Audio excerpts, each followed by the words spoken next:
प्राणघातक हल्ल्यातून सैफ अली खान नशिबानं बचावला। खरं तर मुलाचाच बळी जाणार होता, मात्र नशिबानं तो वाचला। सैफवरील चाकू हल्ल्यानंतर जितेंद्र आव्हाडांचा गंभीर आरोप। सैफ अली खानवर हल्ला करणारा आरोपी अद्यापही फरार, तर संशयित हल्लेखोराचा फोटो समोर। मुंबई पोलिसांकडून आतापर्यंत 40 ते 50 जणांची या प्रकरणात चौकशी। सैफवरील चाकू हल्ला प्रकरणातील आरोपीनं दादरमधून हेडफोन्स खरेदी केल्याची माहिती। पोलिसांकडून दादरमधील मोबाईलच्या दुकानाचीही तपासणी।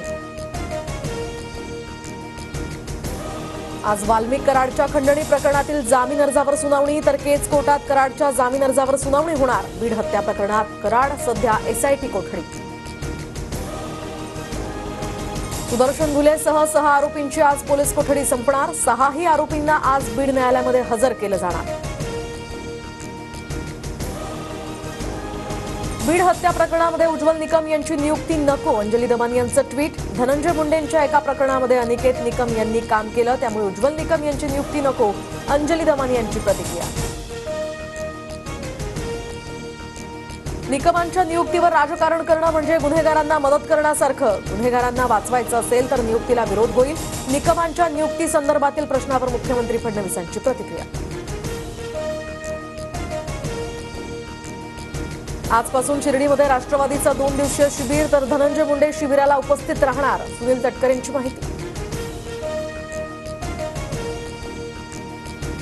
छगन भुजबळ राष्ट्रवादीच्या अधिवेशनाला उपस्थित राहणार। नाराजीनंतर आता भुजबळ आणि अजित पवार पहिल्यांदाच समोरासमोर येणार। राष्ट्रवादीच्या अधिवेशनासाठी अजित पवार शिर्डीत दाखल। अजित पवारांच्या या ठिकाणी सपत्नीक यांनी साईबाबांचं घेतलं दर्शन। शरद पवार गटाचे सतीश चव्हाण अजित पवार गटात प्रवेश करणार। सतीश चव्हाण आज अजित पवार गटामध्ये प्रवेश करणार असल्याची माहिती। निवडणुकीपूर्वी सतीश चव्हाणांनी पवार गटामध्ये केला होता प्रवेश। भाजपचे सर्व मंत्री आणि राष्ट्रीय स्वयंसेवक संघाच्या वरिष्ठांची आजपासून 2 दिवस बैठक। लोअर परळ इथल्या संघ मुख्यालयामध्ये आजपासून 2 दिवस बैठकीचं आयोजन। मुख्यमंत्री फडणवीस आणि बावनकुळे इथे उपस्थित राहणार। 24 तारखेनंतर मोठा पक्षप्रवेश होणार। ठाकरे गटातून अनेकांचा अपेक्षित असलेला हा मोठा पक्षप्रवेश असणार, मंत्री उदय सामंतांचं वक्तव्य।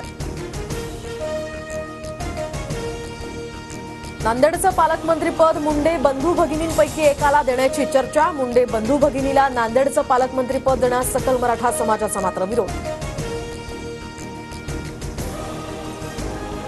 पालकमंत्र्यांची लवकरच घोषणा होणार। पालकमंत्रीपदाची चर्चा आता अंतिम टप्प्यात, मुख्यमंत्री फडणवीसांची माहिती। पडताळणीपूर्वीच 4000 महिलांची लाडकी बहीण योजनेतनं माघार। पडताळणीमध्ये अपात्र ठरण्याची टांगती तलवार असल्याचं या ठिकाणी कळतंय, तर सूत्रांची माहिती।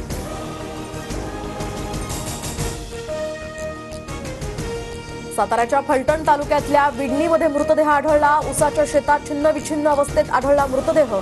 काळी बाहुली सुद्धा सापडल्यानं अघोरी कृत्य करून हत्या केल्याची चर्चा।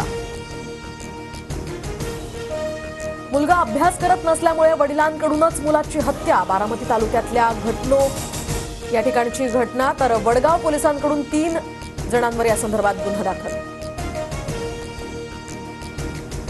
नाशिकमधील मालेगावात किरकोळ भांडणावरून हवेत गोळीबार। 6 वर्षांची मुलगी खेळताना पडल्यानं 2 कुटुंबांमध्ये हा वाद। मालेगाव शहर पोलीस ठाण्यात परस्पर विरोधी तक्रार दाखल। शिक्षक भरती प्रक्रियेच्या दुसऱ्या टप्प्यामध्ये 10,000 शिक्षकांची भरती करण्यात येणार। शालेय शिक्षण मंत्री दादा भुसेंची माहिती। पीएमपीच्या ताफ्यात फेब्रुवारीपासून नव्या बसेस दाखल होणार। 400 बसेसची निविदा प्रक्रिया पूर्ण, तर 200 सीएनजी बसेस घेण्याचा पीएमपी प्रशासनाचा निर्णय। मुंबई महानगरपालिकेमध्ये 10 वर्षात 700 फाईल्स गायब। माहिती अधिकारामध्ये मागितलेल्या उत्तरात फाईल्स मिसिंग असल्याची माहिती। अमेरिकेत टिकटॉकवर बंदी कायम। अमेरिकेच्या सर्वोच्च न्यायालयाचा बंदी उठवण्यास नकार।